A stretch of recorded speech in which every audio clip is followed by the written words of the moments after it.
Well, here's the deal, okay? I really don't know what I'm doing with my life. I don't know anything that I'm doing with my life. I don't know what the next video is going to be a banger. I don't know what the next thing that I need to do, what project I need to get into that's going to make me $1 million. I don't know how to actually take the right step forward to achieve something in my life.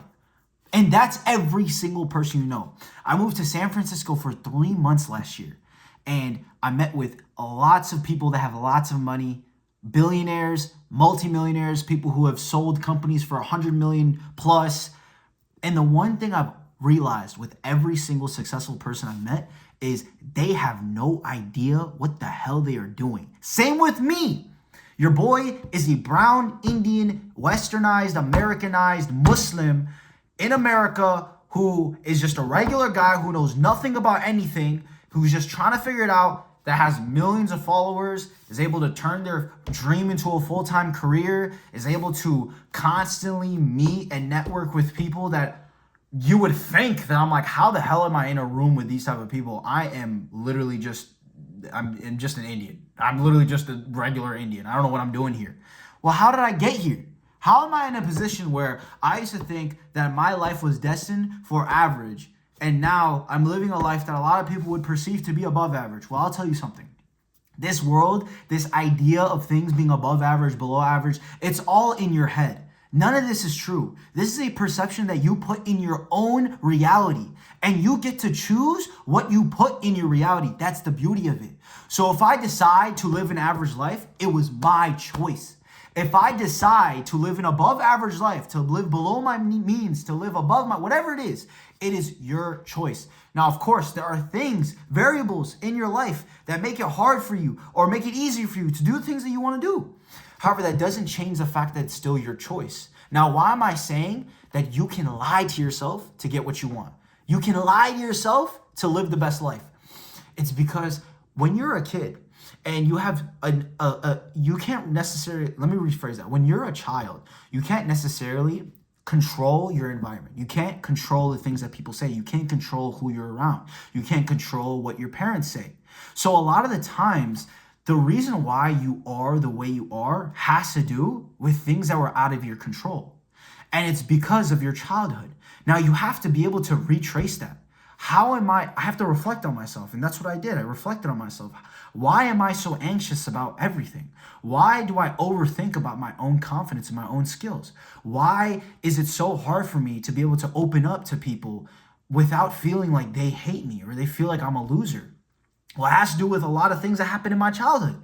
And a lot of the things, maybe some people relate to this, but a lot of the things that you might be struggling with come from things that you could not control because you were a child. You have nothing to control. But now this is the thing. If you're an adult watching this video, if you're above the age of, 13, 14, 15, you're conscious in your mind and you can actually get certain things done. You can actually control a bit of your environment. You have control over your life. You can take control of your life. You can start decoding your brain to rewiring it in a way where you can live the best life. Now, how do you do that? Lie to yourself. Whatever it takes, gaslight yourself, if anything. I went from a nobody to a somebody, not because of what I have, but because of what I think. It's the mind that is the engine to your life. It's what drives every single part of your life. So if you're not thinking and at least trying to think better of yourself, you're not getting anywhere. So how did I go from a kid who was just super not confident, super anxious, super worried about what everyone thinks, to literally having the career that is dependent on what people think of me? How does that happen? How does that happen? I changed my mindset by rewiring what I think, how I think of myself, how I perceive myself. And it starts with your environment. It starts with the people you surround yourself with. If you have to let go of certain friends, let go of them. But the best practice, and I'll give you 3 things that I did in my life that allowed me to do this, because I don't want you to leave this video just feeling inspired and not have an actual trajectory or a guideline that you can use to actually start doing this, okay? 3 things that I used or did in my life that allowed me to kind of gaslight myself into believing a better version of who I am.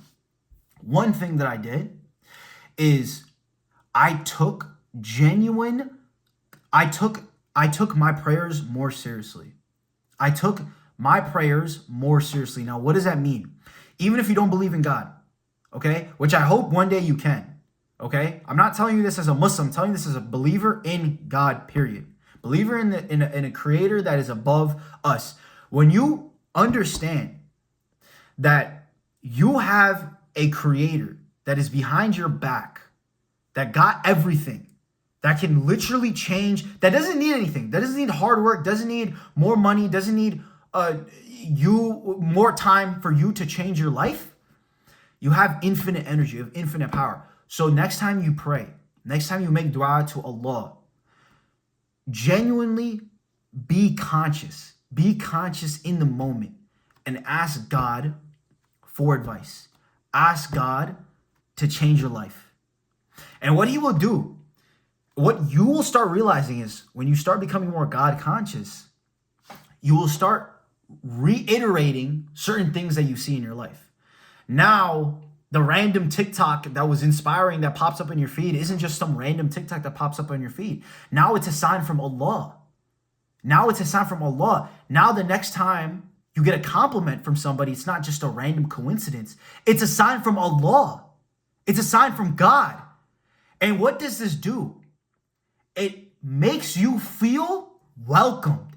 It makes you feel like you're doing something right. It makes you feel belonging, because now a deity that is above us, controlling all the realms of this universe, is giving you signs telling you, keep going.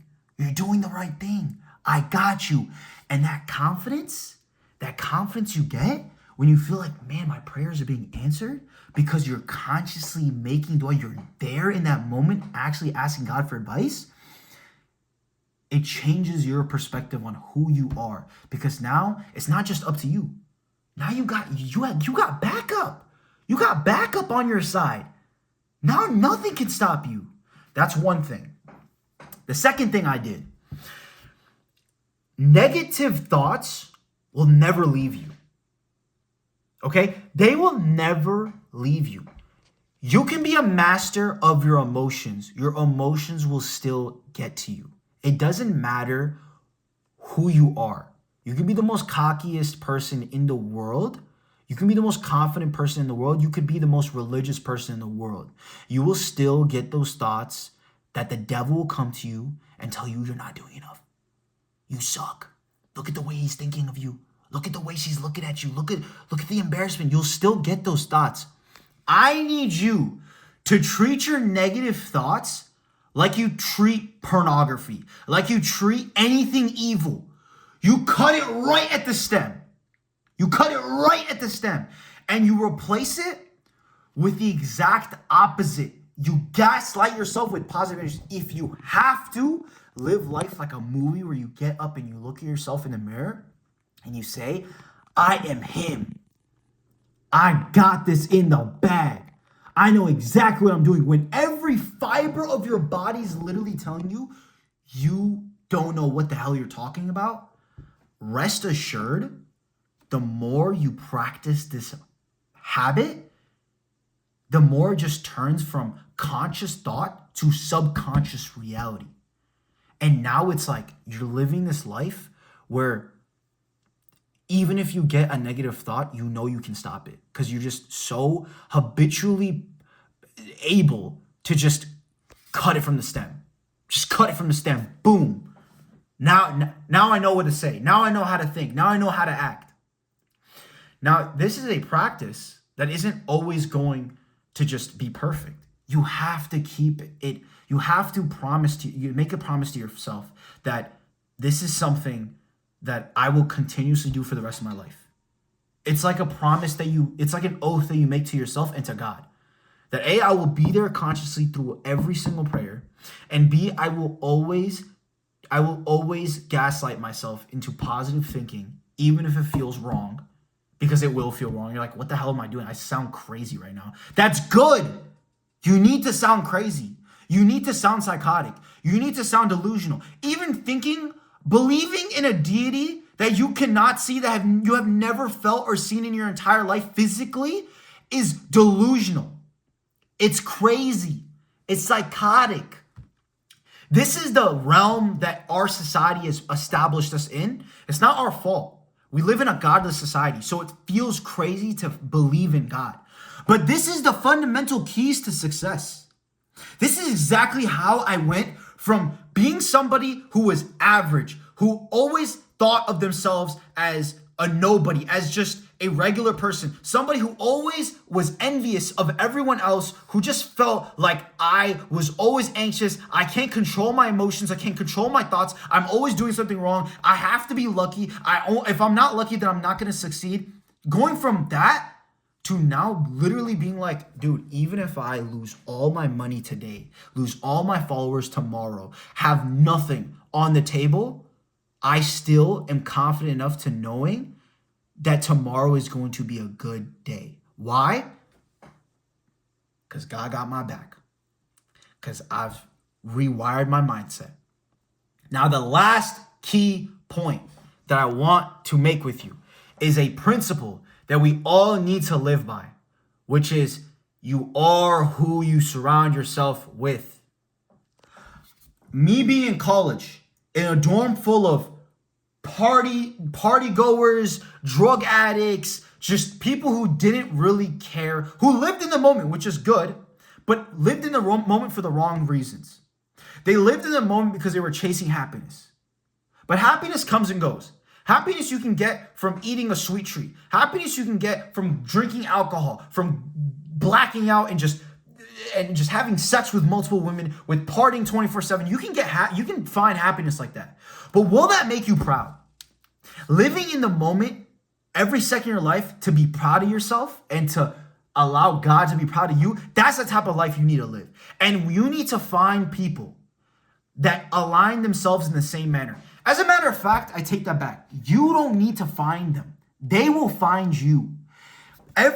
All these 3 points, the number one thing you need to focus on is being conscientious of your prayers. Being there in that moment when you're actually praying, not just turning into a habit, making it an absolute practice and a blessing and a tool that you can use to build your life. Everything else will follow suit. First, build your spiritual relationship with God. Then everything else will follow suit. Then the people that need to be in your life will be there. But you need to make the conscious effort to cut certain people off, to negate people that do not make you better. Friendship is supposed to be selfish. A friendship relationship needs to be selfish. If your friends are not making you better, cut them off. As much as it sucks to say, you can control who your friends are. So make sure you choose your friends wisely. Make sure you're only hanging out with people that truly are making you better. Making you better in the eyes of God, making you better in the eyes of a family man, making you better as the eyes of a friend, making you better in general. And if they're simply just giving you a good time, are they really a good friend? Friends are supposed to be there because you're an adult now, okay? We're not just friends with people who we go get ice cream with, go and party with. No.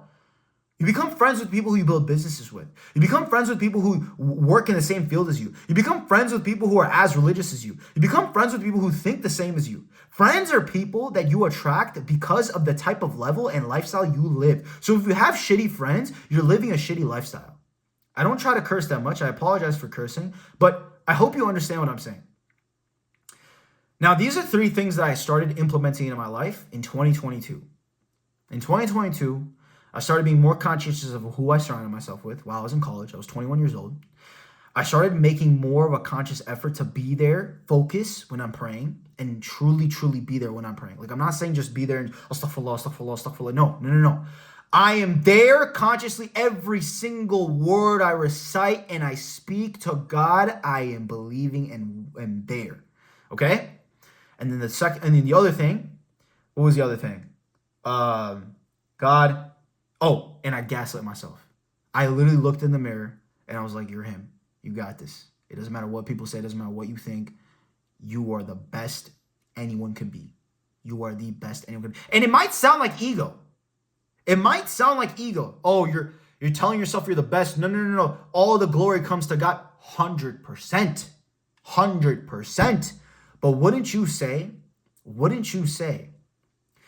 that believing that God has your back makes you more confident in your own life. Wouldn't you believe that? So I'm looking at myself saying, I'm the best. I got this. But I know because I got this, it's because God got me. So I have the ability, I have free will at the end of the day. God gave me the free will. I am making the choice to believe I have what it takes because God got my back. And that's how you can change your life. All the things that you've had in your childhood, whatever things you couldn't control, the variables you couldn't control with your family, with your friends, with your environment, etc., with your school, whatever it is. Now, as an adult, being able to change your environment, being able to actually do something with your own life, you can start rewiring your life by starting to rewire your mindset, rewiring your brain, because your brain is the essence. It is the engine to your car that drives your life. And you need to make sure you take care of your engine. You need to make sure you take care of your brain, your mindset. Start with God, then your mind, and then your friends. And then you'll get it.